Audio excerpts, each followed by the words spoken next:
Lo que tenemos que darnos cuenta como ciudadanos es que aquí, si no pagamos todos, nos vamos a fregar todos y vamos a caer al default.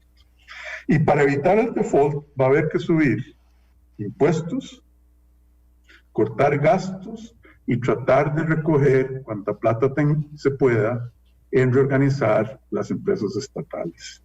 Entonces, mire, vea lo que yo creo es el error de los empleados públicos y de los sindicatos de este país. Y ahora lo voy a contar sobre la empresa privada, porque aquí no hay santo en qué persinarse, ¿no? En general, hay gente muy buena, pero los grupos organizados me parece que están jugando con fuego. Pero los empleados públicos decían, a mí no me baja el salario ni me sube el impuesto. Porque lo que no se dan cuenta es que con el default, el impuesto, ¿qué pasaría?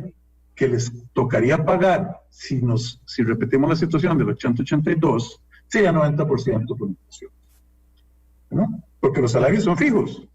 Y si se despega la inflación, bueno, le están poniendo el impuesto 90%.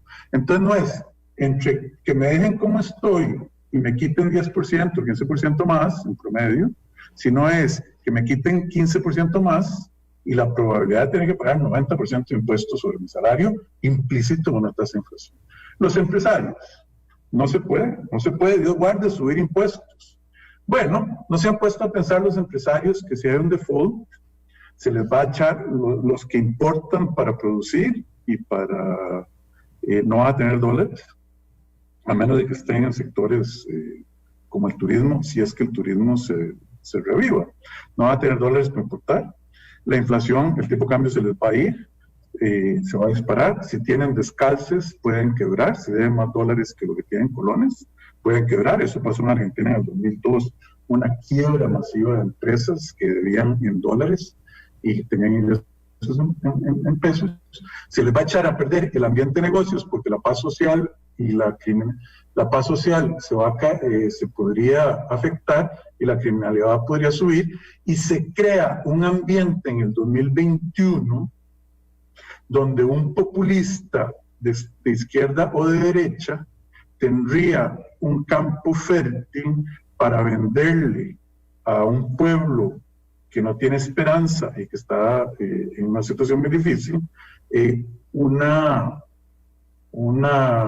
visión política que no es la consistente con nuestro Estado de Derecho y nuestro tejido social y nuestra tradición democrática. Y en ese caso los que más pierden son del sector privado.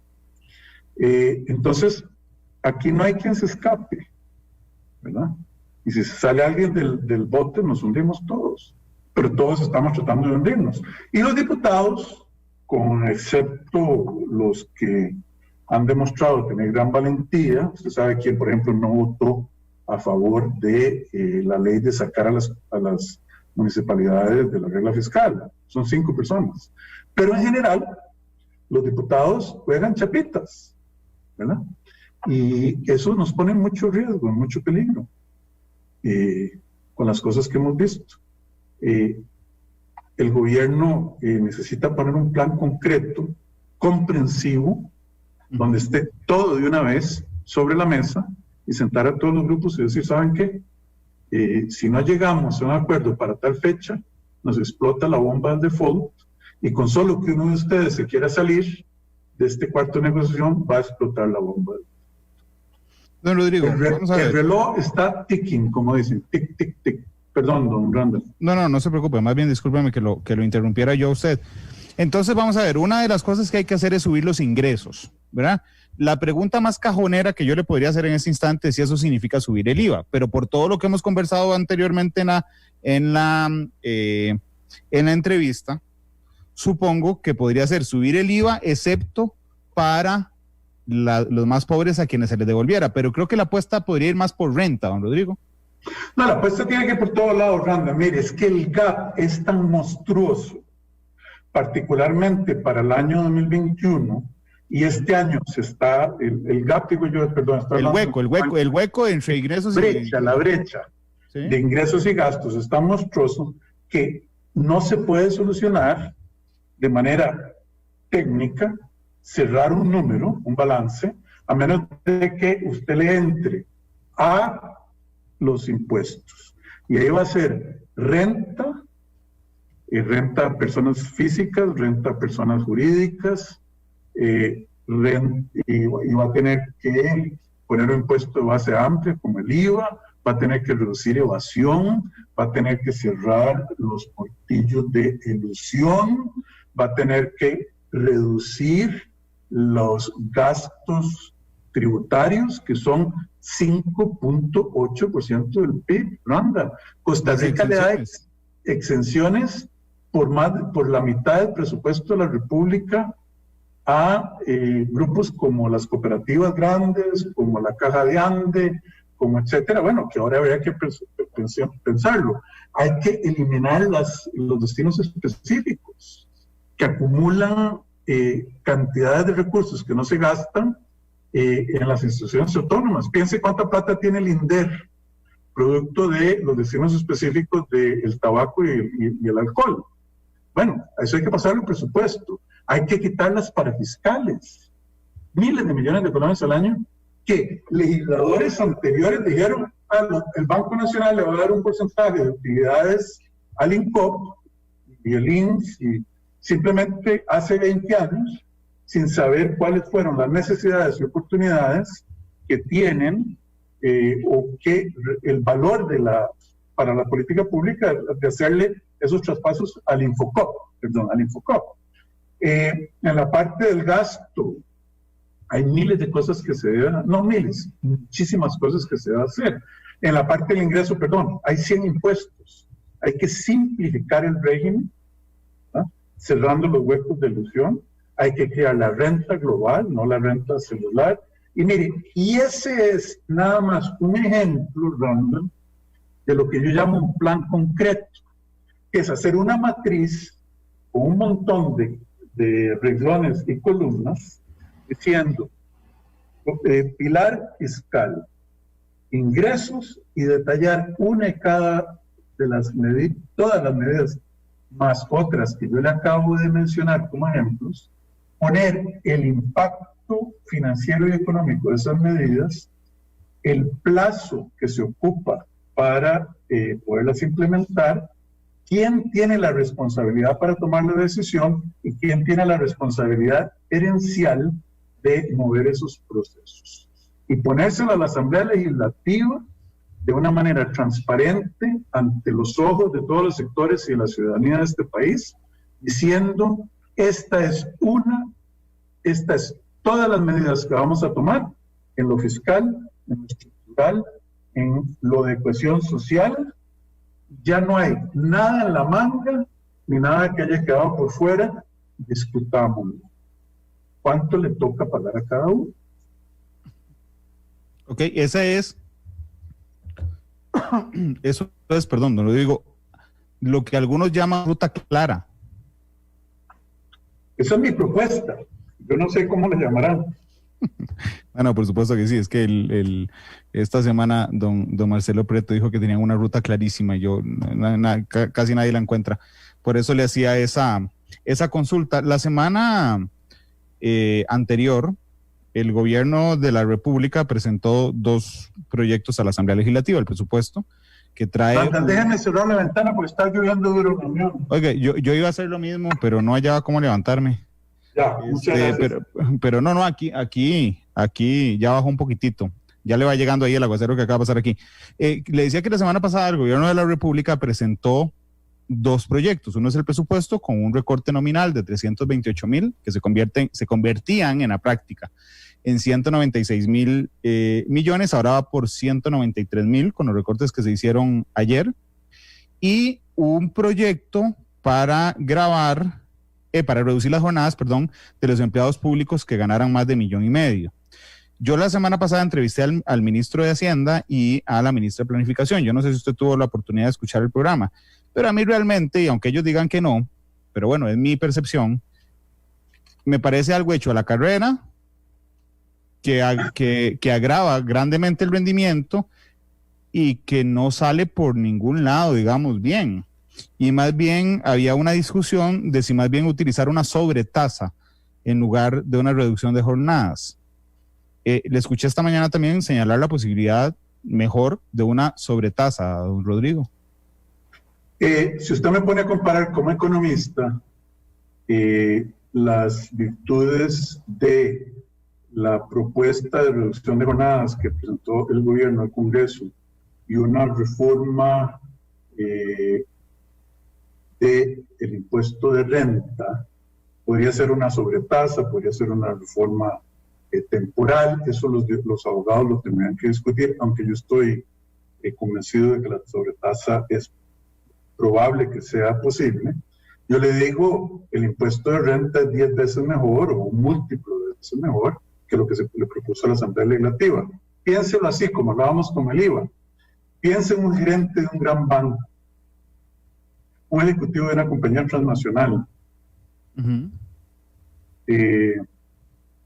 están pagando más para contribuir a la solución de la pandemia. ¿Por qué no? El impuesto de renta personal. Y el impuesto de renta personal se ajusta automáticamente. Si usted pierde el trabajo, no tiene pasivo tributario. Si su ingreso se cae más abajo de los 850,000 o mínimos que se pagan los ingresos, usted no tiene por qué pagar, ¿verdad? Pero ¿por qué solo a una parte de la sociedad costarricense, ya sea empleados públicos o empleados en el sector privado, se les pone un impuesto? Porque la reducción de jornadas es un impuesto. Con el agravante que, bueno, no importa. Yo no entiendo cómo pueden cómo se puede defender en términos técnicos que la reducción de jornadas es mejor para generar ingreso que un impuesto. Para mí eso me van a tener que mandar otra vez a clases de economía de principios 1, pues yo no lo entiendo.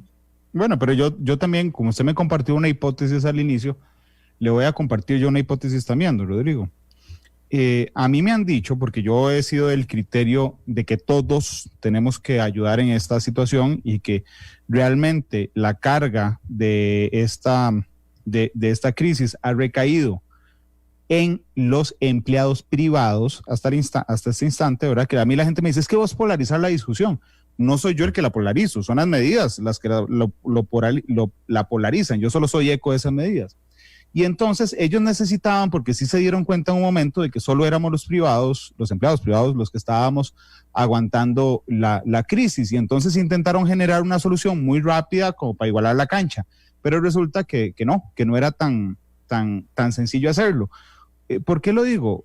Porque así como usted dice, bueno, los dueños de las empresas o los grandes empresarios que paguen más renta, efectivamente, pero lo mismo pasa en el sector público, donde hay salarios muy altos. Usted conoce el presupuesto de la República bien. Incluso yo me atrevería a decir que el aumento del índice Gini, que es lo que nos demuestra la desigualdad, durante los últimos años está alimentado fuertemente por los salarios públicos versus los salarios privados. ¿No? Yo no tengo la menor duda de que el Gini lo afecta el hecho, y yo soy una persona de números, soy una persona técnica, lo afecta el hecho de que el empleado público promedio gana más del doble o el doble de lo que gana el empleado privado promedio. Y entonces eso obviamente crea un distanciamiento en términos de ingreso promedio entre los sectores. Vea, hay un tema que uno tiene que entender, la causalidad última. Eso es decir, de que quién está pagando, quién está sufriendo las consecuencias del coronavirus. Las consecuencias del coronavirus la han sufrido las personas que perdieron el empleo y que vieron sus ingresos reducidos. Todos privados. Que la mayoría son privados. Pero eso no significa que todos sean privados, y eso lo que debe hacer es que la vara con que se mide quién contribuye no es si es del sector público o es del sector privado. La vara tiene que ser tiene ingresos. Y tiene ingresos, hay salarios de 10 millones de colones, yo creo, en el sector público. Esa gente debería estar pagando una tasa marginal sobre el último tramo en que están mucho más alta de la que tienen ahora. Y hay salarios mucho más altos en el sector privado. Entonces, esa dicotomía de que es privado es público, no, es que no tiene ingresos. Don Rodrigo, pero siendo usted un hombre de números, ¿de dónde saca, con todo el respeto, de dónde saca que no todos son privados? Porque yo, hasta donde yo sé, no hay empleados públicos que hayan perdido el trabajo por la crisis producto del COVID, ni que hayan visto reducido su jornada. Vamos a ver. Muchas gracias por la pregunta porque me permite aclarar lo que quise decir y los números.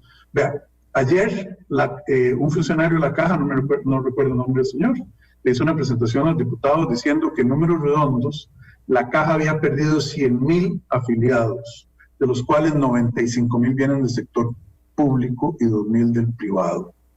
Ubaldo Carrillo. Sí, Ubaldo Carrillo fue. 95,000 del sector privado y 2,000 del sector público. ¿Verdad? Entonces, es obviamente lo que dije yo, y gracias por permitirme aclarar, es que la vara debe ser quien ha perdido el trabajo independientemente de qué sector esté. Y ahí lo que va a encontrar uno es que todos los que tienen trabajos muy asegurados en el sector público y los que sobrevivieron y están todavía ganando bien en el sector privado deberían contribuir. Y acuérdense que el sector privado es todos, sin excepción. Yo creo que estamos de acuerdo.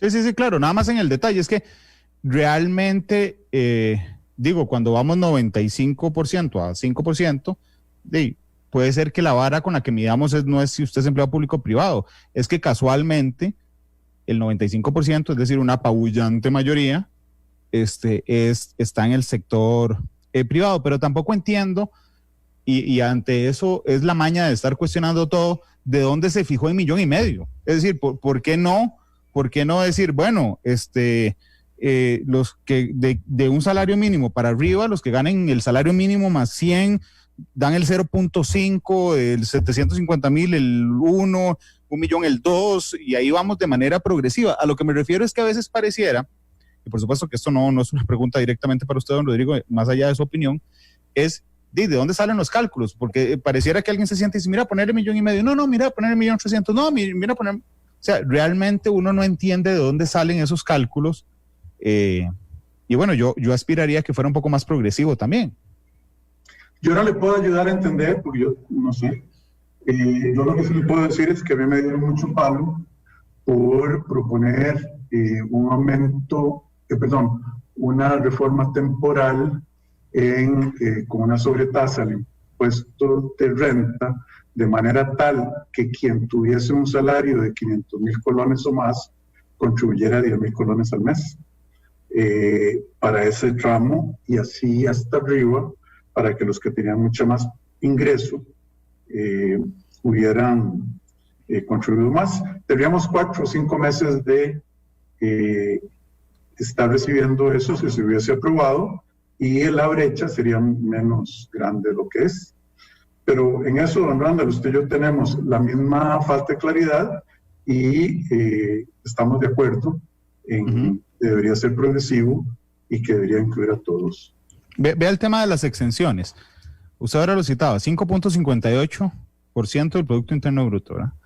Usted y yo salimos a la calle ahorita y le preguntamos a la gente, ¿usted está de acuerdo en que se anulen las exenciones? Todo el mundo va a estar de acuerdo, todo el mundo con esa palabra. Cuando usted le detalla cuáles son las exenciones, entonces uno le dice, bueno, por ejemplo, el salario escolar tiene una exención, el aguinaldo tiene una exención, la zona franca tiene una exención, así como hay otros sectores que yo no entiendo porque tienen exenciones desde hace 30 o 40 años sin que alguien nos explique, digamos, por qué sigue siendo vigente. El tema de las exenciones, y ya voy a ir al tema de la evasión antes de que alguien me brinque en redes sociales, a mí el tema de las exenciones me parece fundamental. La semana pasada, cuando estaba el ministro de Hacienda conmigo y llega el informe de la OCDE, y yo le digo, es que aquí dice lo del impuesto al aguinaldo, me dijo, ay, Randall, así hizo al aire, porque yo decía, claro, lo acabo de meter en un tema que es amplísimamente impopular. Ni a mí me gusta, porque yo también tengo aguinaldo. Digo, pero si nos vamos a poner a hablar de exenciones, hablemos en serio. Totalmente de acuerdo, Randall. Muchas de esas exenciones fueron motivadas por intereses político-electorales hacia grupos para que grupos organizados le adquirieran más simpatía a quienes las propusieron y las votaron y las aprobaron. Y eso pasó hace muchísimos años. Tenemos muchísimos años de estar dando esas exenciones. A mí me parece que este momento es uno en el que se deberían ver esos gastos tributarios con una lupa y sacar todo lo que no sea absolutamente justificado. 5.6 del PIB. Eso es tamaño poco de la brecha que tenemos. Sí. Hablemos de la evasión. La semana pasada me dijo Marta Costa en el programa también. Me dijo, Randall, hay que aceptar que estamos en pañales en la lucha contra la evasión y la ilusión. ¿Cómo no? Incluso ella dice, yo le pregunté por qué, me dijo, Randall, es un tema cultural del Ministerio de Hacienda. Ni siquiera lo señala, digamos, un problema estructural, sino dice, Randall, es un tema cultural del Ministerio de Hacienda. Estamos en pañales en la lucha contra la evasión y la ilusión. ¿Usted qué piensa, don Rodrigo? No, yo creo que no tenemos los instrumentos. Yo he dicho antes, y lo dije muchas veces, que aunque uno convenciera, la parte cultural es de las personas, pero asumamos que no hay un tema cultural y que uno le diga a los empleados de la Dirección General de Tributación, etcétera, que le entren duro y que ellos quieran entrarle. Bueno, usted lo está mandando a chapear un charral enorme con un corta de uñas, porque no tiene los instrumentos tecnológicos ni los instrumentos legales para verdaderamente entrarle a cobrar los impuestos, hacer los cruces, etcétera. Y por eso nos están evadiendo enormemente una cantidad enorme de impuestos, porque aunque ellos quisieran, no podrían. Y esa fue una de las banderas que yo enarbolé el día que di la primera conferencia de prensa como ministro de Hacienda. Esa fue una de las primeras banderas que yo enarbolé, diciendo hay que dotar al Ministerio de Hacienda de los instrumentos y de los controles para asegurarse que sus empleados eviten la evasión. Y hay un proyecto de ley que está en la Asamblea en estos momentos por 156 millones de dólares, precisamente para comprar estas herramientas. Y que eso es nada en términos de lo que se evade. Entonces es una inversión rentabilísima para el país. Sí, pero desde que usted dijo eso, todo el mundo se le vino encima, don Rodrigo. O sea, digo, usted es un hombre de números, pero pareciera que no tiene viabilidad política. ¿Quién? ¿El proyecto? Bueno, eso demuestra que el país, si ese proyecto tiene viabilidad política, yo creo que el país no tendría viabilidad, porque eso es uno de los elementos fundamentales del Estado de Derecho, hacer cumplir las leyes y en particular en una crisis fiscal, hacer cumplir las leyes tributarias. Entonces, yo creo que si esto es lo que usted me dice, yo creo que tenemos que vigilar como costarricenses quién vota o no vota, quién atrasa, quién arrastra los pies en llevar esto para adelante. No, Branda, déjeme darle otro ejemplo. ¿Usted sabe cuánta plata se pierde al año en este país porque prescriben los procesos de cobro judicial de los impuestos que no se evadieron oscuramente? Simplemente gente que tenía que reportó deuda tributaria y que no la pagó. ¿Cuánto? Miles de millones de colones al año. Simplemente porque prescriben los procesos, porque hay un sistema de cobro judicial del fusil de chispa en este país, donde hay que hacer consultas, apelaciones, etcétera, a pasivos tributarios ya establecidos. Se pierden las carpetas de los cobros, se perdieron varios cientos que desaparecieron de la Dirección General de Hacienda. Por eso es que ese sistema no solo es bueno en términos monetarios, sino que es bueno en poner disciplina y poder monitorear cómo funciona nuestra hacienda pública. Don Rodrigo, hay otro, disculpe que no le hable con el nombre técnico de esta situación. Le voy a hablar cuál es la dinámica y usted me ayudará con el nombre técnico. Se le gira un presupuesto a una institución, ¿ok? Y esa institución, en lugar de dejarla en la caja chica del Estado, ¿verdad? O en las cuentas del Ministerio de Hacienda, agarra la plata, la mete en otro instrumento, ¿verdad? O lo mete, digamos, en cualquier otra cuenta, y Hacienda le tiene que pagar intereses respecto a la plata que ella misma le dio a esa institución. Por supuesto, eso pasa todo el tiempo. ¿Cómo se llama eso? Porque eso es increíble. Mire, eso no tiene nombre técnico porque yo no creo que en muchos países eso se dé.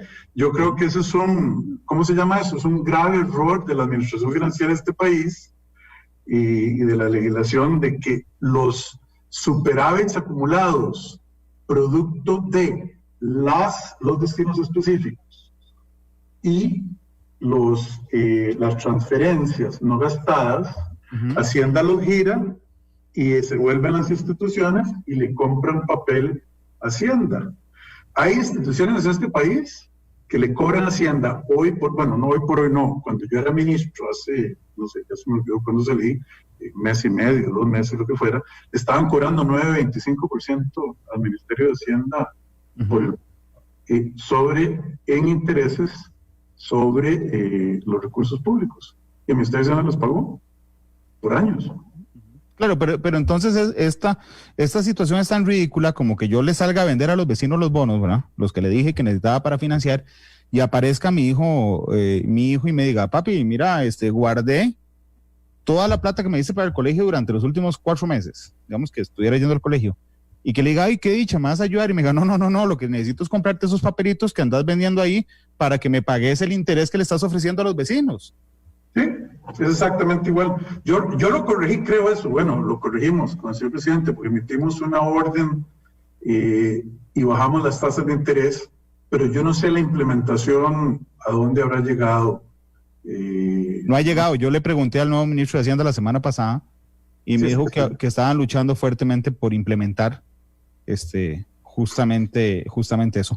Don Rodrigo, permítame ir a la pausa comercial.